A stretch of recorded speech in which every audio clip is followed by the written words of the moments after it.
बताए के मरले बाई ऐसे मुअली के मार कौन उन्नतिया हते यार बोलो मरबो पाली जा के मरले बाई ऐसे मुअली के मार कौन उन्नतिया हते यार अरे तोरा करत रे आ गली में तोरा धरैनी रे कैसे भाई से तोरा पिटैनी रे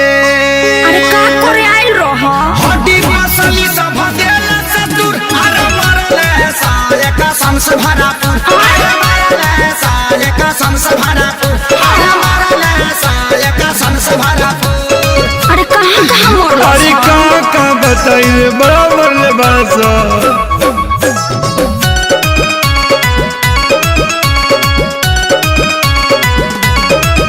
मुँह खोला होट बलेटवा खिया दी अब नया राजा हरदी पिया दी 45 मरब नहीं झरला पानू न दारा बात मीठा मीठा जानी कारा ओहो ऐसा कहे सोचता रह तनिको न कोइला हस विचार कुर्ता पाया टकुल्ही देला सफार लहै हरदी गुड़ पीला तका कर मिले हम आईनी रे प्यार में आ गलती भारी कईनी रे चुप रहो सब ठीक हो जाई पूछा दारू अब तू हर दिला गुड़ अरे मरले साले कसम से भरापुर अरे मरले साले कसम से भरापुर अरे मरले साले कसम से भरापुर अरे चुप रहो चलो भोका माइस के सुई दिबा दी वो कौन सुई है दुख हरनी सुई अच्छा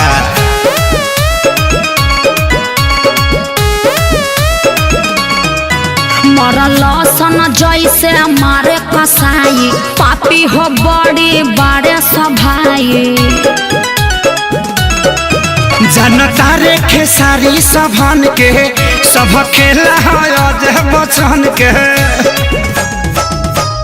माने के नहीं मोहब्बत में हार ठीक नहीं कोइला सभाई हमार अरे हेंगा कोई मारेला अरे इज्जत अपन हम लुटैनी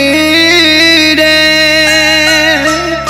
आ सोनू के बात में पड़क गईनी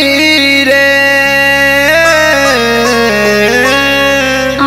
रहे के बायब तो तोरा से दूर अरे मरले साले कसम से भरा अच्छा चुप रहो मरले साले कसम से भरापुर अरे मरले साले कसम से भरापुर